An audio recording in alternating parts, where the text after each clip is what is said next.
alabo,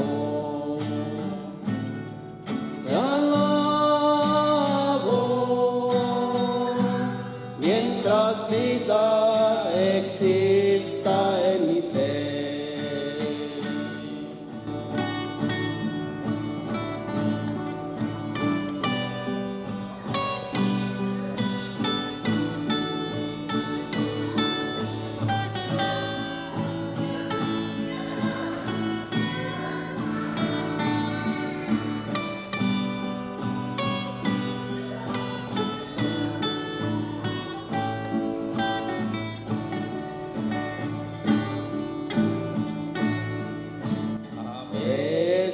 El enemigo quiere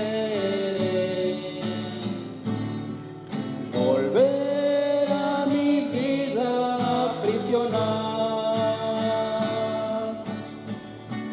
pero el Espíritu Santo que me guía me sostiene y no me deja claudicar.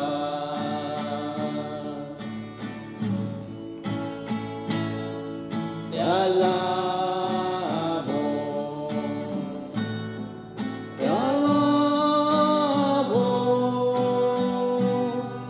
mi alma no se cansa de alabarte.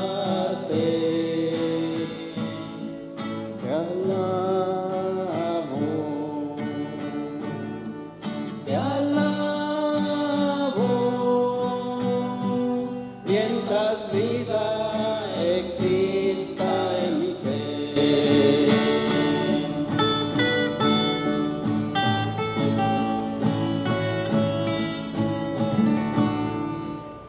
Amén. Amén. Buenas noches, queridos hermanos. Buenas noches. Feliz sábado a todos. Feliz sábado. Estamos aquí una vez más. Hace casi más de 6,000 años, por primera vez estaba Adán y Eva. La diferencia de nosotros que estamos en un edificio de ladrillos, ellos estaban junto al árbol de la vida, por conmemorar por primera vez en este planeta el primer sábado para pasar en comunión con Dios. Un sábado que se va a repetir de la misma manera, cara a cara con Dios, cuando los redimidos puedan estar en el cielo con Él. ¿Qué les parece si cantamos? No vamos a cantar todo el canto, pero cantamos la primera estrofa del himno 541, pero me gustaría que lo hagamos sin música. Vamos a hacerlo a capela, recordando viejos tiempos, aquellos tiempos cuando la iglesia unía sus voces y si había instrumentos, a los instrumentos. Señor, reposamos. Vamos a cantar solo la primera estrofa. ¿Les parece? Muy bien. Señor, reposamos en tu santo día, cumpliendo el mandato dado por ti. Reposo buscamos, Dios nuestro, en tu seno, que así ordenaste en el Sinaí, que así ordenaste en el Sinaí. Amén. Inclinamos el rostro para orar. Padre nuestro que estás en los cielos, gracias por tus bendiciones. Gracias por la semana que nos has dado, porque hasta aquí nos has ayudado y hasta aquí nos ha alcanzado tu gracia. En esta hora suplicamos, oh Padre, tómanos en tus brazos de amor. Quita de nosotros toda impureza, quita de nosotros toda maldad. Y, oh Padre, haznos una nueva criatura. Lo suplicamos en el nombre de Cristo Jesús. Amén. Quiero invitarlos a que vayamos a nuestras Biblias en el libro de San Juan, en el capítulo 9. San Juan, capítulo 9. Es el relato de una historia muy conocida. ¿Quién no ha escuchado esa historia? San Juan 9. Alguien que no lo haya escuchado, que levante la mano. Es un relato muy conocido, pero aunque los relatos en la Biblia son muy conocidos, siempre nos recuerda o nos da fortaleza al recordar a qué tipo de Dios nosotros adoramos.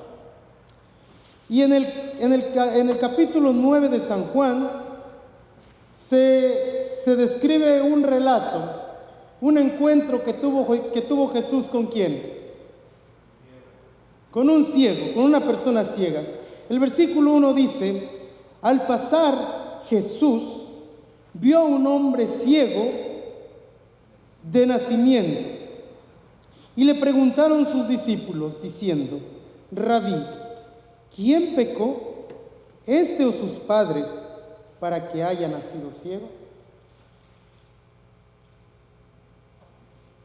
El versículo 3 dice: respondió Jesús: no es que pecó este ni sus padres, sino para que las obras de Dios se manifiesten en él.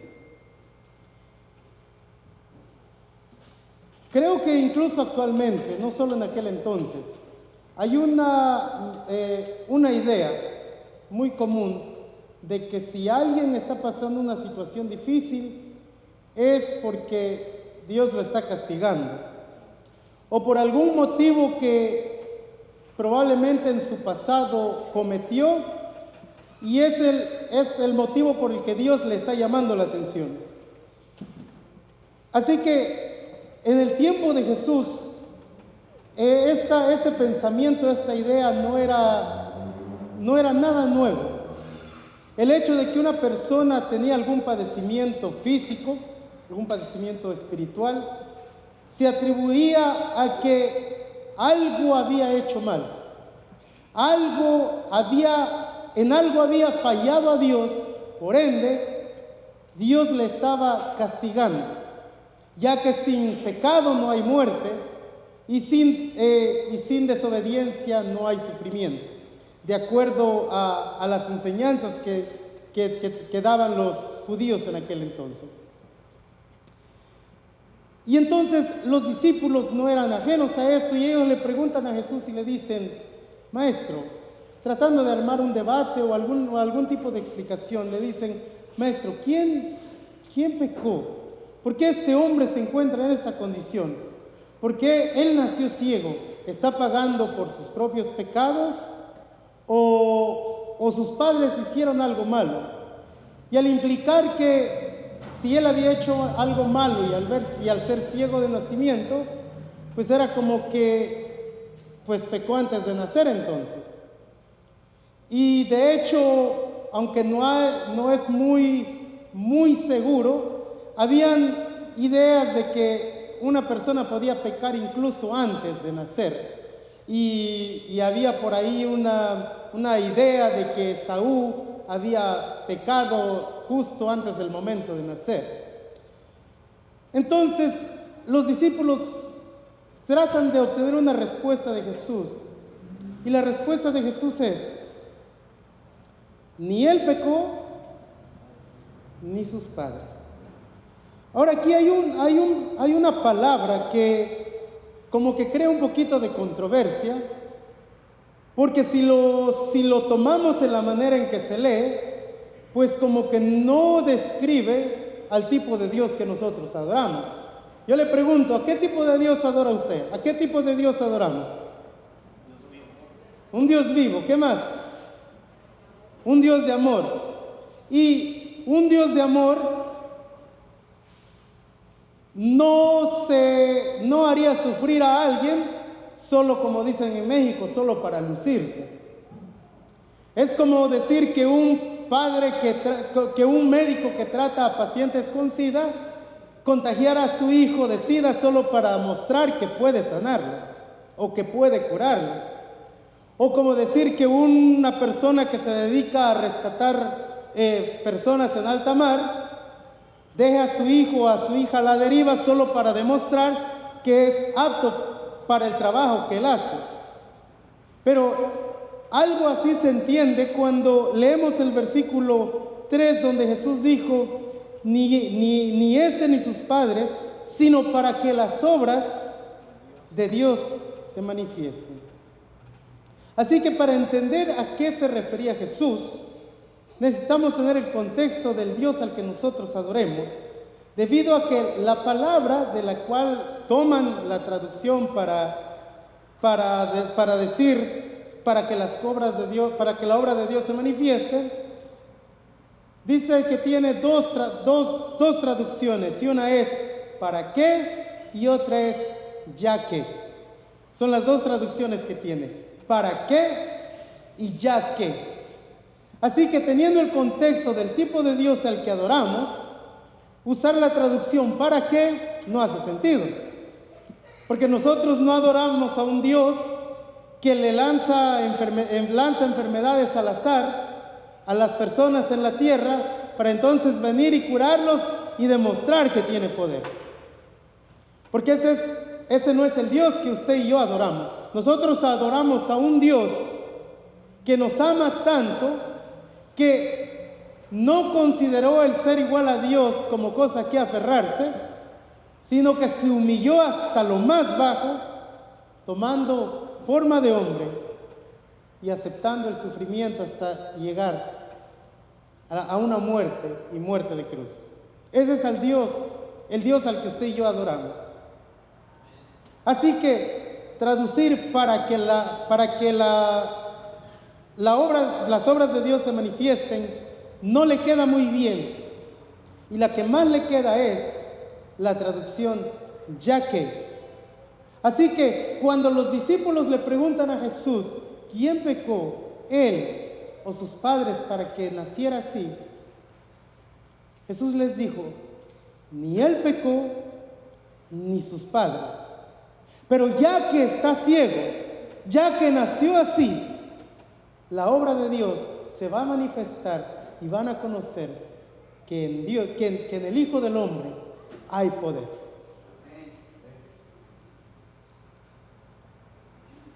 Mis queridos hermanos,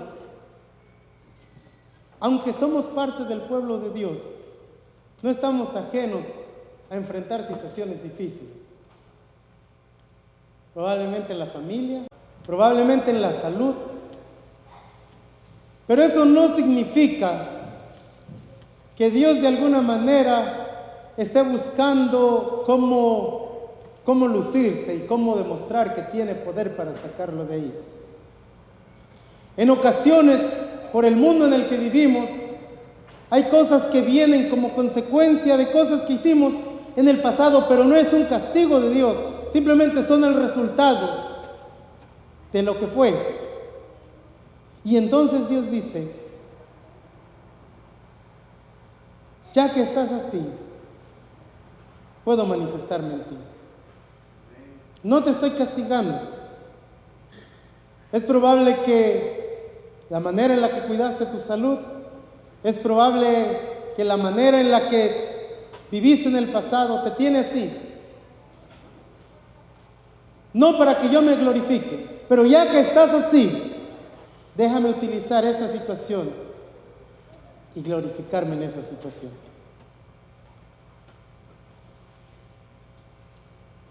Jesús prestaba mucha atención. Yo le pregunto a ¿usted recuerda algo de que haya visto hoy en la mañana?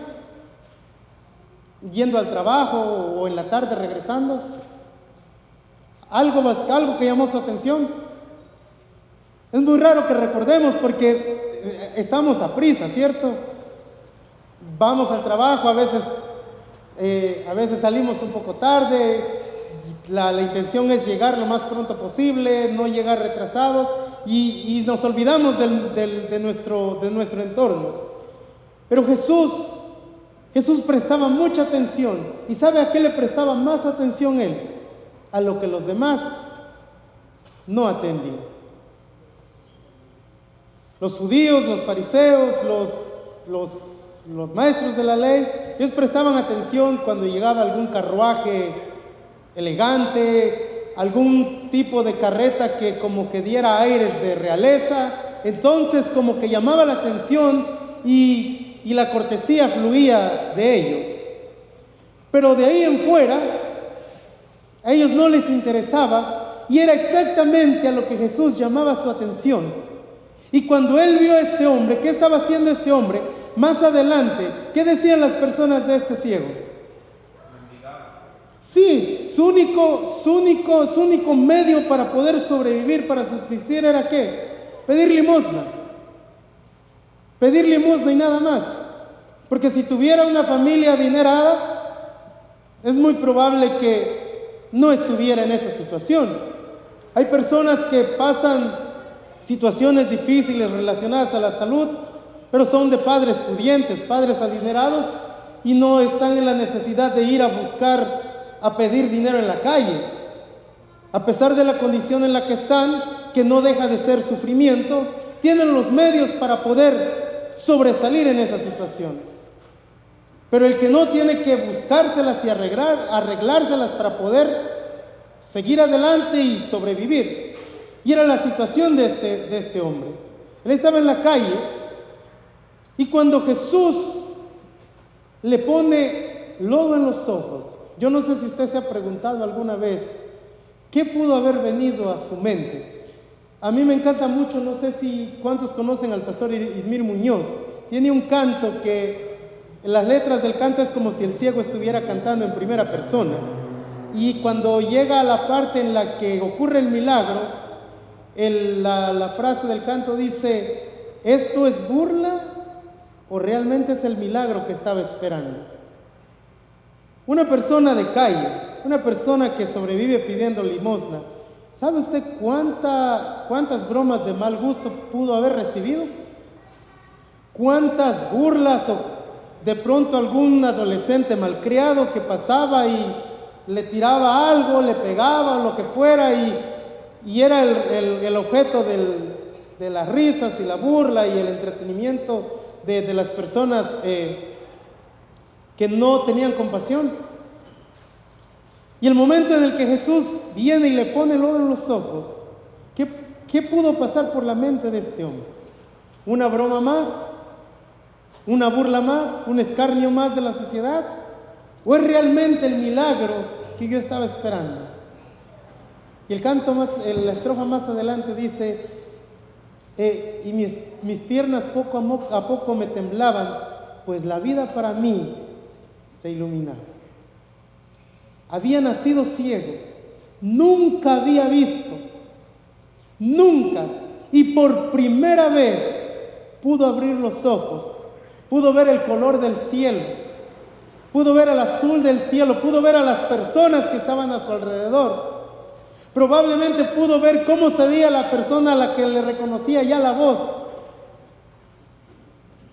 Pero este hombre tuvo que hacer algo, porque a diferencia de otros milagros, Jesús le puso lodo en los ojos y le dijo: ve y lávate en el estanque de Siloé. Este hombre pudo haber dicho: bueno, si me vas a sanar, sáname aquí. Si realmente tienes el poder, como dices que lo tienes, realmente me puedes curar, cúrame. Quiero abrir los ojos aquí. Pero sabe, esa era una de las características de Jesús. Cuando Jesús hablaba, inspiraba confianza, inspiraba paz, inspiraba esperanza. Y era el motivo por las que las personas, a excepción de las personas que solo le querían tender una trampa, las personas lo seguían. Y por la que las madres traían a sus hijos a Jesús. Y es lo que usted y yo deberíamos inspirar, y que en muchas ocasiones, lamentablemente, no inspiramos. Jesús le dijo: ve y lávate. Cuando Jesús le dijo: ve y lávate, este hombre dijo: si tú me dices que vaya, lo voy a hacer. Fue, se lavó, y en ese momento recobró la vista. Y de ahí en adelante me encanta la manera en la que Juan relata el resto de la historia. Porque ¿qué día era cuando Jesús sanó a este ciego? Era sábado. Era sábado, y la enfermedad del ciego, a vista de los judíos, de los fariseos, no era de emergencia, porque no era que se iba a morir. No era como de que si Jesús le decía, espérame, vengo mañana, no iba a amanecer con vida. No era un asunto de vida o muerte. Así que por lo tanto entraba en la categoría de pecado, en la categoría de transgredir el sábado. Así que un grupo de personas agarra al pobre ciego que acaba, ni bien está disfrutando el paisaje, ni bien está disfrutando el poder ver por primera vez, cuando viene un grupo de personas y se lo llevan a donde los fariseos.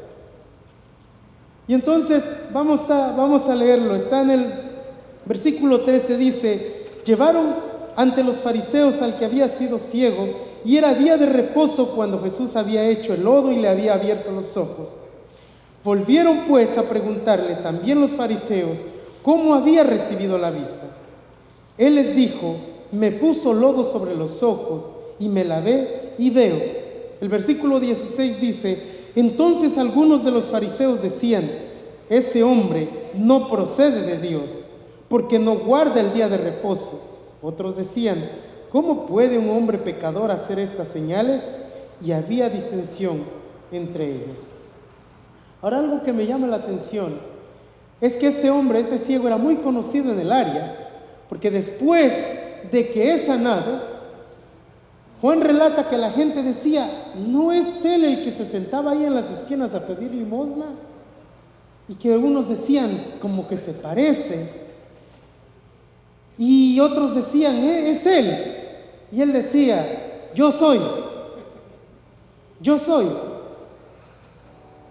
Lo que significa que él era conocido en el área, pero cuando lo llevan donde los fariseos, no, para ellos, ni si lo habían visto ni se acordaban, porque incluso mandan a traer a los padres, porque si le conocieran, si se acordaran de él, hubieran de enseguida se hubieran dado cuenta que sí, él era ciego de nacimiento. Pero el relato de Juan declara que no le creían, y como que de pronto querían acusarlo de una confabulación con Jesús para decir que era ciego y que de la nada recobró la vista, como para darle más fama a Jesús, porque recuerde que Jesús iba creciendo en fama en Jerusalén, y ya iba sanando personas, iba haciendo milagros, y encima como que la autoridad o el renombre de los fariseos iba en picada. Entonces como que había ahí un cierto problema con eso, y entonces como que querían acusar al ciego de estar mintiendo, que realmente había sido sanado. Pero las demás personas lo reconocían y sabían que era él, y sabían que estaba ciego. Y vamos al versículo 18. Pero los judíos no creían que él había sido ciego y que había recibido la vista, hasta que llamaron a los padres del que había recibido la vista y les preguntaron diciendo: ¿es este vuestro hijo el que vosotros decís que nació ciego? ¿Cómo pues ve ahora? El versículo 20 dice: sus padres respondieron y le dijeron: sabemos que este es nuestro hijo y sabemos que nació ciego, pero ¿cómo ve ahora? No lo sabemos. ¿O quién le haya abierto los ojos? Nosotros tampoco lo sabemos. Edad tiene, preguntadle a él hablará por sí mismo. Con un poco de miedo, claro, porque más adelante Juan dice que ya les habían advertido que cualquiera que estuviera diciendo que Jesús era el Mesías o algún enviado de Dios iba a tener problemas con ellos. Y cuando el pobre hombre va y regresa, al final él les dice: yo ya les dije cómo recibí la vista. Y los fariseos acusan a Jesús de ser un hombre pecador, un hombre que obra con cualquier poder menos el de Dios. Y entonces el ciego les dice: solo sé una cosa, nací ciego y no podía ver, y ahora veo. Y lo que estoy seguro es que Dios no escucha a los pecadores. Así que si ese hombre me sanó, el pecado no tiene nada. Pero lo más hermoso de ese relato es el encuentro que aquel hombre tuvo con Jesús después del milagro. Lo expulsaron, le dijeron: tú quieres venirnos a enseñar aquí, por pecador naciste ciego, fueras tú o tus papás, por algo naciste ciego, salte de aquí, aquí a nosotros no nos vas a venir a enseñar. Y aquel hombre es expulsado. Y cuando lo encuentra Jesús, Jesús le hace una pregunta: ¿crees tú en el Hijo de Dios? Y la respuesta de este hombre, que le adora. Y Jesús le dice: lo has visto, y es Él el que habla contigo. ¿Se imagina el regalo que tuvo aquel hombre en ese día? Recibir la vista, y aparte de recibir la vista, poder ver cara a cara, no solo al que le había devuelto la vista, sino a Dios mismo. Aquel que había dado las ordenanzas y las leyes que tanto adulaban los judíos. Aquel que había dicho yo soy el que soy. El que era, el que es y el que será por la eternidad. Aquel día fue el hombre más feliz de este hombre.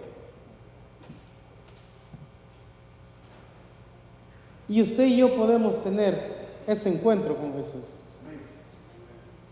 Nosotros no sufrimos una ceguera física como aquel hombre. Lamentablemente, espiritualmente hablando, muchas veces, a veces tenemos una ceguera espiritual que no nos deja avanzar. Sea cual sea el motivo. Y Jesús dice: yo tengo la solución, pero necesito que hagas tu parte. Yo pongo el barro, tú pon la caminata. Ve y lávate. ¿Cómo podemos nosotros vencer la ceguera espiritual juntamente con Dios? Estando en comunión con Él. Cometemos el error, todos, nadie está exento, todos lo hacemos. Muchas veces venimos a la iglesia, estamos en el culto y ya de ahí ni oramos, ni estudiamos. ¿Cómo puede Dios ayudarnos así? ¿Cómo puede Él quitar de nosotros esa ceguera espiritual? ¿Cómo puede darnos paciencia cuando vienen tiempos difíciles? ¿Cómo puede darnos sabiduría para actuar con prudencia en situaciones difíciles, dentro y fuera de la iglesia? Mis queridos hermanos, nosotros tenemos a un Dios poderoso, un Dios que puede hacer lo que sea, pero que al mismo tiempo no obliga a nadie a ser sanado. Él ofrece la sanidad, pero nosotros debemos aceptarla. Nosotros debemos tomarla. Por lo tanto, hoy al ir a casa analicemos nuestra vida y pensemos ¿qué necesitamos actualizar en nuestra vida? ¿Qué necesitamos mejorar? ¿Qué necesitamos dejar? ¿Qué necesitamos adquirir? Porque de que lo hay, lo hay. Pero nuestra tarea es buscarlos, analizarlos. No analicemos al pastor, no analicemos al anciano, no analicemos al director de escuela sabática, no analicemos al director de jóvenes, no analicemos al tesorero de la iglesia. Analicémonos nosotros y preguntémonos: ¿qué necesito cambiar en mí? Y cuando reconozcamos, digámosle: Señor, esto necesita ser cambiado en mi vida. Ahora sí te pido, haz tu parte y haz lo que yo no puedo hacer. Que Dios nos bendiga. Le agradecemos a nuestro hermano Oscar por el poderoso mensaje de esta noche. Ahora los voy a invitar para que nos pongamos de pie. Vamos a finalizar con el himno 377, por favor, mientras los diáconos y diaconisas pasan por las ofrendas. Himno 377, a los pies de Jesucristo.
Amén.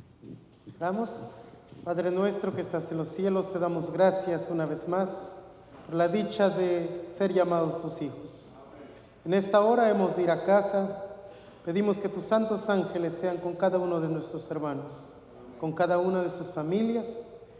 Que Padre Celestial, en esta noche podamos tener un descanso reparador para que mañana podamos estar aquí alabándote y glorificándote, porque solo tú lo mereces. En Jesús lo pedimos. Amén.